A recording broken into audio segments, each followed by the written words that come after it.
Hello there, this is Finley Truck and RV. We'll be doing a video walkthrough on 4828P, the 2017 Winnebago Travato. Coming around here along the passenger side, you have power mirrors over here on the top. Lower mirror is manual. These are power folding also. You can control all that from the driver's side. On the passenger entry door, nothing real crazy. Little storage cubby down here, cup holders, control the power windows and exit handle. Seats are all manual control with knobs located all around the seats for positioning of the seat in different areas. Glove box area up front.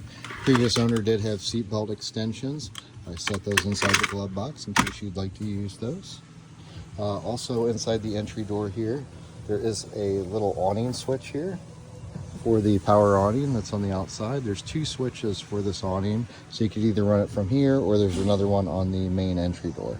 Fire extinguisher located just around the corner here. You have your main entry door to the camper itself right here. Once the door is opened here, you have a screen door that will slide across to let fresh air in and keep the bugs out. Also, while I'm right here, a couple things. You got a flip-up table extension here. To lower it, you're going to pull these two levers down at the same time, and that table will drop down. Your other awning switch is located right there. This is just one touch, so if you push it, it comes out. If you push it, the other button, it goes in.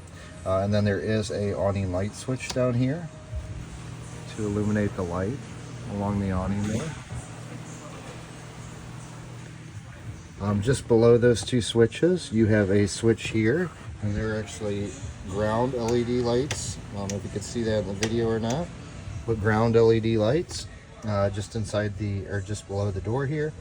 And then your main battery disconnect. This is for the coach batteries. Coach batteries are housed underneath the vehicle. Engine battery is housed underneath the driver's side floor. Driver's side or engine battery in the under the driver's floor is brand new.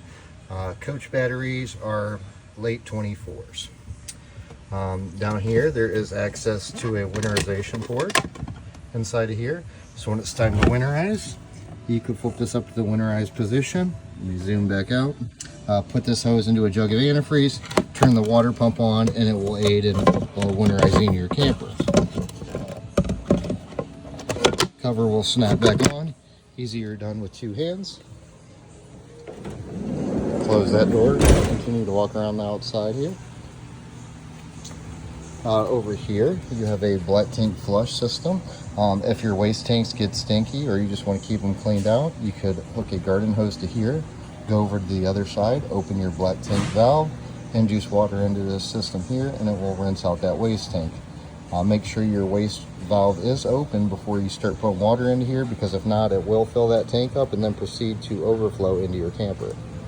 On the outside out here, there is a spot for solar on the side, so you could buy like an external solar panel, plug it in out here, and that will help charge the batteries. There actually is a solar panel on the rooftop though, so this is just kind of an extra option.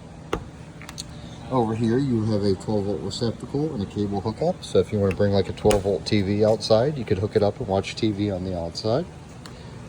You have a couple 110 outlets over here on the side.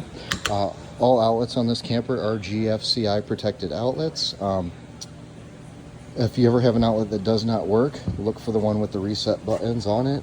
They will be linked together. Once you reset that, it should bring your other outlet back to life. Up top out here, you have speakers that will play off the radio inside, and then there's a porch light. Switch for that porch light is just inside the main entry door over here on the left-hand side. Coming around to the back, there's a bike carrier on the back and ladder access up to the rooftop. Not a whole lot of walking area on the actual rooftop. You have a solar panel up there, air conditioning unit, some pop-up vents, some plumbing vents and whatnot, but roof's in good shape on this camper. Opening the back doors here, these will swing open, and then there's a latch over here to open up the other side. Lights up top here. If you give it one press, will turn blue. If you hold it, it will actually turn white. On the rear back here, there's a coil style hose that you can plug into this port here. If you have your water pump on or your garden hose hooked to it, it will supply water to this port. That way you could use this sprayer for whatever you would like. There is another 12-volt port on the back here, 110 outlets. Switch to the water pump. So say I wanted to use this port off my freshwater tank, I could just come over here, plug my hose in, hit my water pump switch, and then be able to use my hose. Other switch here is for the light on the side over here. The little outdoor light up there on the roof. And then the other one here is for the light in the back here. Previous owner left some bags in here for storage. They did have like their shore cord stored in this one bag over here on the right. Bed, you can see there's a bed in the back. This will actually fold up, and this bottom will flip up, and the seat belt will attach up here for storage. There are some cubby holes that will slide over here for storage, and drawers along the bottom under there.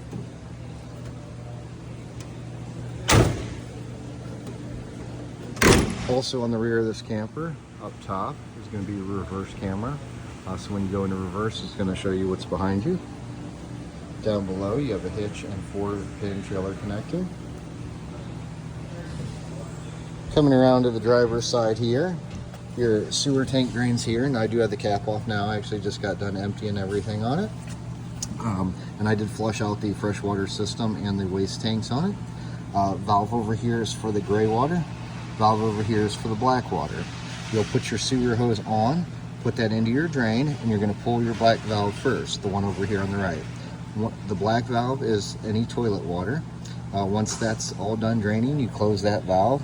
Then you come over here and you pull the gray water. Now the gray water is sinks and showers, so that's just going to be like soapy water. You use that to rinse out your waste hose before putting away for storage. So you'll pull your gray. Now on your gray, you actually have to hit the switch over here on the right that says right here. And that will actually pump the gray water out, because the gray tank's on the other side of the camper, so it needs a pump to direct that water over here to this side. So anytime you're draining the gray, the switch has to be depressed. If you're draining the black, you just pull the black and it's going to drain out. Small pipe over here is for the generator. Generator is housed underneath the camper. Engine oil's been changed, air filter's been checked, so you're all ready to go on the generator. Once you fire up the generator, there's normally about a 30 to 45 second delay before it transfers power over to the coach. Once the generator's running, every outlet will work, microwave could be ran, air conditioner, and all that good stuff.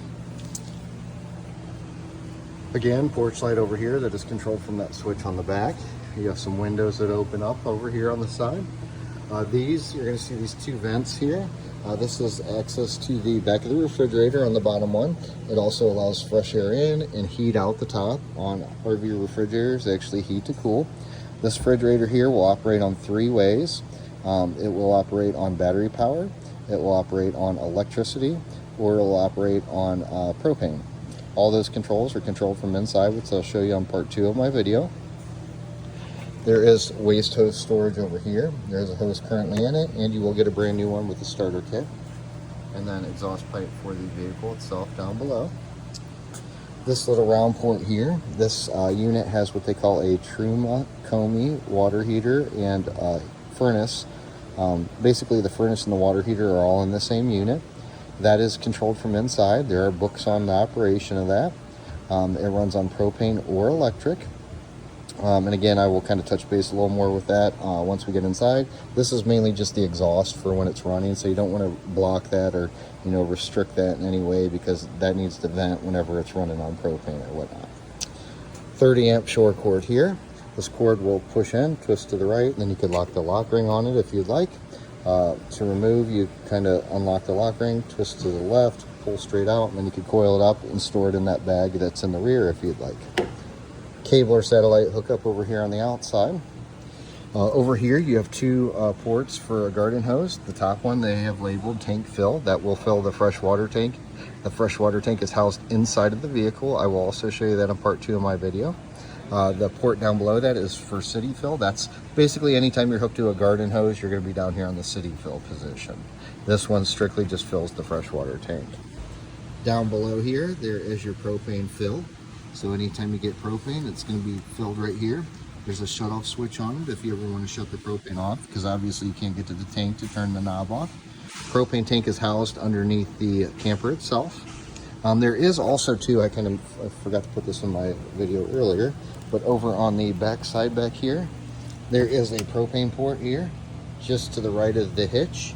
That way, if you have like an outdoor grill or anything like that, you could buy a short extension hose, plug that into the propane port, and use the propane off the actual vehicle itself for grilling or whatnot. On your driver's side entry door, not much different than the passenger.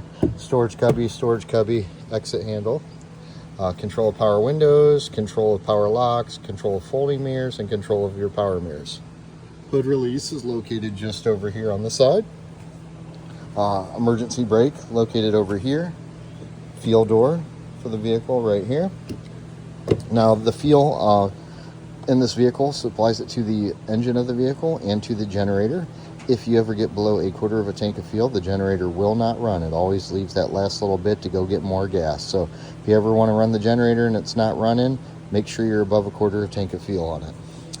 Again, manual controls for your driver's seat over here, and all your steering controls and whatnot are in pretty central locations.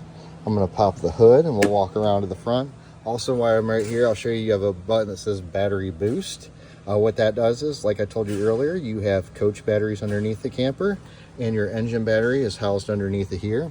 If for some reason, say you leave your headlights on, drain your engine battery down, you could actually push this button and it connects this battery to your coach batteries, to where you could pull power off your coach batteries to start your vehicle. If ever in that scenario, you're going to depress this button, put your key in the ignition while depressing this, start the vehicle. Once the vehicle started, you can let off the button and your alternator will charge it back up. Coming around to the front half up here, your hood release is about dead center here, and underneath the hood here you have fuse box over here to the right, brake fluid reservoir here, coolant reservoir here, engine air filter is actually housed down in there and that was checked, windshield washer reservoir here, power steering reservoir, and then your engine oil dipstick, engine oil fill down there. This has been serviced. All fluids have been topped off as needed, so you're all ready to go underneath the hood here. That concludes my exterior video. I'll pick up with an interior video. Thank you.